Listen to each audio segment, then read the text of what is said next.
ചിതാകാശം എന്ന മഹാക്ഷേത്രത്തിൽ ആരാധന സമാരംഭിക്കാൻ ഓരോ വ്യക്തിയും യഥാർത്ഥത്തിൽ ഭൗതിക ക്ഷേത്രങ്ങളിൽ നിന്നും ഉയരേണ്ടതില്ലേ? ഭൗതിക ക്ഷേത്രങ്ങൾ ആദ്യത്തെ, ഒന്നാമത്തെ, രണ്ടാമത്തെ സ്റ്റെപ്പായിട്ട് എടുക്കുക, എന്നിട്ട് മുകളിലേക്ക് പോവാം. ഈ സ്റ്റെപ്പുകൾ കൂടെ മാത്രമേ ഈ അവസ്ഥയിലെത്താൻ സാധിക്കുമെന്നുണ്ടോ? രണ്ട് രീതിയിൽ നിങ്ങൾക്ക് മോചനം നേടാൻ സാധിക്കും. മോക്ഷം എന്ന വാക്കിൻ്റെ അർത്ഥം മോഹസ്യ ക്ഷയം. നിങ്ങൾക്ക് ഇന്ന് വരെ നിങ്ങൾ ലിക്കർ കഴിച്ചിട്ടില്ല, അതുകൊണ്ട് ലിക്കർ കഴിക്കണമെന്ന് തോന്നണില്ല, അങ്ങനെ മോക്ഷം കിട്ടി. നിങ്ങൾക്ക് മസാല ദോശ വളരെ ഇഷ്ടമാണ്, അതിൽ നിന്ന് മോക്ഷം കിട്ടണം. എന്താ ചെയ്യുക? രാവിലെ മസാല ദോശ കൊടുക്കുക, ഉച്ചയ്ക്കും കൊടുക്കുക, വൈകുന്നേരം കൊടുക്കുക, രാത്രിയും കൊടുക്കുക, അടുത്ത ദിവസം രാവിലെ കൊടുക്കുക, അടുത്ത ദിവസം ഉച്ചയ്ക്കും കൊടുക്കുക, അടുത്ത ദിവസം വൈകുന്നേരം കൊടുക്കുക. 2 ദിവസം മൊത്തം മസാല കൊടുത്ത് കഴിഞ്ഞാൽ പറയും ഇതെനിക്കിനി വേണ്ടേ വേണ്ട. അപ്പോൾ മോക്ഷം കിട്ടാൻ 2 മാർഗ്ഗമുണ്ട്. ഒന്ന് തിരസ്കരിച്ചുകൊണ്ട്, മറ്റൊന്ന് സ്വീകരിച്ച് അതിൽ നിന്ന് പൂർത്തീകരിച്ചുകൊണ്ട്. അതിലേതാണ് നിങ്ങൾ യോഗ്യതയുള്ളതെന്ന് വെച്ചാൽ സ്വീകരിച്ച് എന്ന് പറഞ്ഞാൽ അതായത് ജ്ഞാനത്തിൻ്റെ അഭാവം അവിടെയുണ്ട്. അതിനാൽ ജ്ഞാനം ഉണ്ടാക്കുന്നതിന് വേണ്ടി, അനുഭവം ഉണ്ടാക്കാൻ വേണ്ടി അത് സ്വീകരിക്കുന്നു, അതല്ലേ? ജ്ഞാനം എന്ന് പറഞ്ഞു കഴിഞ്ഞാൽ 2 തരത്തിലുള്ളതാണ്. ഒന്ന് നമ്മളുടേതായിട്ടുള്ള പ്രാക്ടിക്കൽ ജ്ഞാനം, മറ്റൊന്ന് തത്വജ്ഞാനം. അപ്പോൾ ഏത് തരത്തിലുള്ള ജ്ഞാനമാണ് നിങ്ങൾക്കുള്ളത്? തിയറട്ടിക്കലാണോ അപ്ലൈഡ് ആണോ? ആ ലെവലിൽ നിന്നുകൊണ്ട് വേണം അത് വിശകലനം ചെയ്യാൻ. യഥാർത്ഥത്തിൽ ജന്മനാ തന്നെ, ജന്മം എന്നൊന്നില്ല എങ്കിൽ പോലും ജന്മനാ തന്നെ ലഭ്യമായിട്ടുള്ള അവസ്ഥയാണല്ലോ ഇത്. നമ്മൾ എന്തുകൊണ്ടോ നമ്മളുടെ അനുഷ്ഠാനം കൊണ്ടോ മറ്റോ മറന്നുപോയ കാര്യങ്ങൾ മറന്നേക്ക് കാണേണ്ടതേ ഉള്ളൂ എന്ന വിശ്വാസത്തെക്കുറിച്ച് താങ്കൾക്ക് എന്താണ് പറയാനുള്ളത്? യഥാർത്ഥത്തിൽ അത് തന്നെയാണ്. And education is nothing but the manifestation of the divine power existing in every human being എന്ന് വിവേകാനന്ദനും രാമകൃഷ്ണ പരമഹംസരും വളരെയധികം വ്യക്തികൾ, ഡോക്ടർ എസ് രാധാകൃഷ്ണനും ഗാന്ധിജിയൊക്കെ പറഞ്ഞിട്ടുണ്ട്. അവനവനിൽ അന്തർലീനമായിരിക്കുന്ന ഈശ്വരീയ ചൈതന്യത്തിനെ മറനീക്കി മാറ്റി മുമ്പോട്ട് പോകലാണ് വിദ്യാഭ്യാസം. പക്ഷേ ആ ലെവലിലേക്ക് എത്താൻ പറ്റുമെങ്കിൽ മാത്രമേ അങ്ങനെയുള്ളവരോട് ഇത് ഉപദേശിക്കാൻ പറ്റുള്ളൂ. ഇടയ്ക്കിടയ്ക്ക് ആ ലെവലിലേക്ക് എത്താൻ പറ്റുമോ എന്നുള്ള ഭയം താങ്കൾ എന്തുകൊണ്ടാണ് പ്രകടിപ്പിക്കുന്നത്? 4ാം ക്ലാസ്, 5ാം ക്ലാസ്, 6ാം ക്ലാസ് എന്നൊരു ക്ലാസ് ഇല്ല. അതിന് 4, 5, 6 എന്നുള്ള പേരും ഇല്ല. എന്നാലും നമുക്ക് സാധാരണക്കാർക്ക് മനസ്സിലാക്കാൻ വേണ്ടിയിട്ട് അങ്ങനെ ഉപയോഗിച്ചേ പറ്റൂ. അതുകൊണ്ടാണ് ഞാൻ ആ ലെവലെന്ന് പറയുന്നത്. എങ്കിൽ പോലും തുടക്കത്തിൽ തന്നെ ഇത് അതിനുവേണ്ടിയുള്ളതാണെന്നുള്ള വെളിപ്പെടുത്തലും ഇല്ലാത്തതുകൊണ്ട്, ആ തുടക്കത്തിൽ തന്നെ അതിനു വേണ്ടിയിട്ടുള്ള വെളിപ്പെടുത്തലാണെന്ന് പറയുമ്പോഴത്തേക്കും വ്യക്തികൾക്ക് മനസ്സിലാക്കാൻ സാധിക്കില്ല.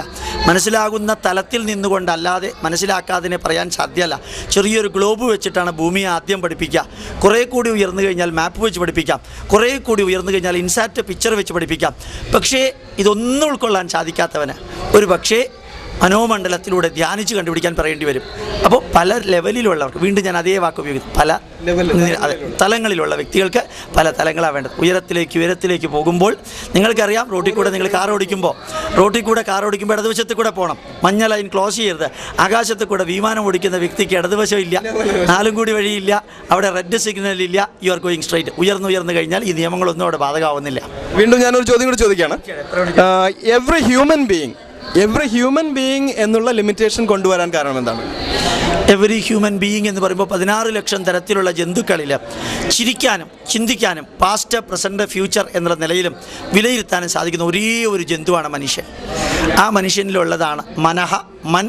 ഇംഗ്ലീഷിൽ മനുഷ്യനെ പറയുന്നത് MAN, because he has got മനസ്സ്.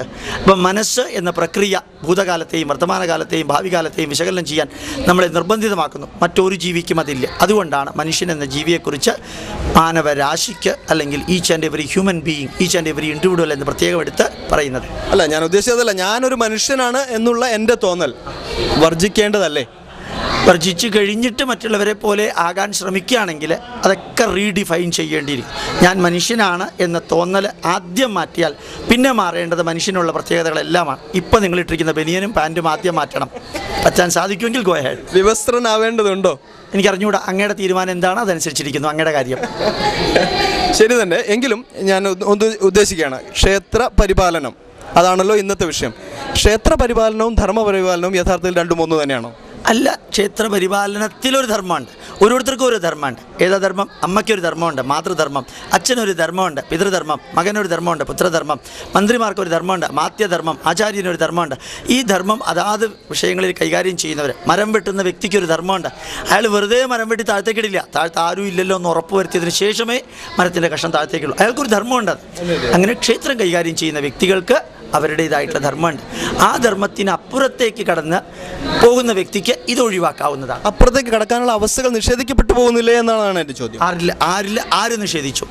ഈ ക്ഷേത്ര ആരാധനകളും അല്ലെങ്കിൽ ആചാര്യക്രമങ്ങളും എല്ലാം ഒരു ബന്ധനമല്ലേ?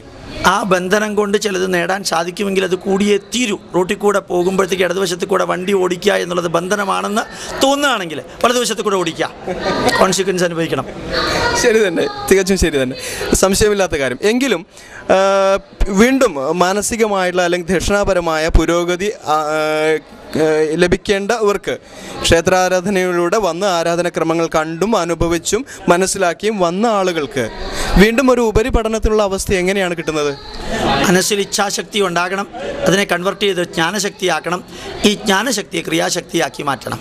ഞാൻ ഒരു മനുഷ്യനാണ്, ഞാൻ ഇന്ന ജാതിയിൽപ്പെടുന്ന ആളാണ്, ഞാനൊരു കലക്ടറാണ് അല്ലെങ്കിൽ ഒരു പ്യൂണാണ് എന്നുള്ള എൻ്റെ ബോധം നിലനിൽക്കുന്നിടത്തോളം മാത്രമല്ലേ കർമ്മത്തിന് സ്ഥാനമുള്ളൂ, അല്ലെങ്കിൽ വ്യവസ്ഥാപിതമായ കർമ്മത്തിന് സ്ഥാനമുള്ളൂ.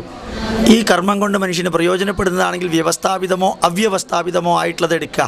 രമണ മഹർഷിയുടെ അടുത്ത് വന്നിട്ട് കുറേ മലയാളികൾ ഒച്ചയെടുത്തു, അങ്ങ് ജീവിച്ചിരിക്കുമ്പോൾ തന്നെ ബ്രാഹ്മണർക്ക് ഊണ് കഴിക്കാനുള്ള സ്ഥലം വേറെ, അബ്രാഹ്മണർക്ക് വേറെ, അങ്ങക്ക് ഇഷ്ടപ്പെട്ടവർക്ക് വേറെ, ഇങ്ങനെ എന്തുകൊണ്ട് വേർതിരിച്ചു എന്ന് ചോദിച്ചപ്പോൾ രമണ മഹർഷി പറഞ്ഞത്, ബ്രാഹ്മണരാണെന്ന് വിചാരിക്കുന്നവർ അവിടെ ഇരിക്കുക, ബ്രാഹ്മണരല്ലെന്ന് വിചാരിക്കുന്നവർ ഇവിടെ ഇരിക്കുക, എൻ്റെ അടുത്തുള്ളവരാണെന്ന് വിചാരിക്കുന്നവർ എൻ്റെ അടുത്തിരിക്കുക, ഇതെല്ലാം നിങ്ങളുടെ വിചാരമാണ് എന്നദ്ദേഹം പറഞ്ഞില്ല. അതിനകത്ത് അന്തർലീനമാണത്. അതുകൊണ്ട് നിങ്ങൾ ഏത് ലെവലിൽ നിൽക്കുന്നു അതനുസരിച്ചിട്ട് എടുക്കുക. എങ്ങനെയാണ് ഒരു സ്വയം വിശകലനം സാധ്യമാവുന്നത്? എൻ്റെ ലെവൽ ഏതെന്ന് ഞാൻ ചിന്തിക്കേണ്ടതില്ലല്ലോ. പുരോഗതിയാണ് ലക്ഷ്യമെങ്കിൽ ഞാൻ ഇപ്പോൾ എവിടെ നിൽക്കുന്നതെന്ന് അറിയാതെ തന്നെ പുരോഗതി ഉണ്ടാകുമല്ലോ. പുരോഗതി സ്വായത്തവും സംഭാവ്യവുമാണ്, സ്വയം സംഭാവ്യവുമാണ്.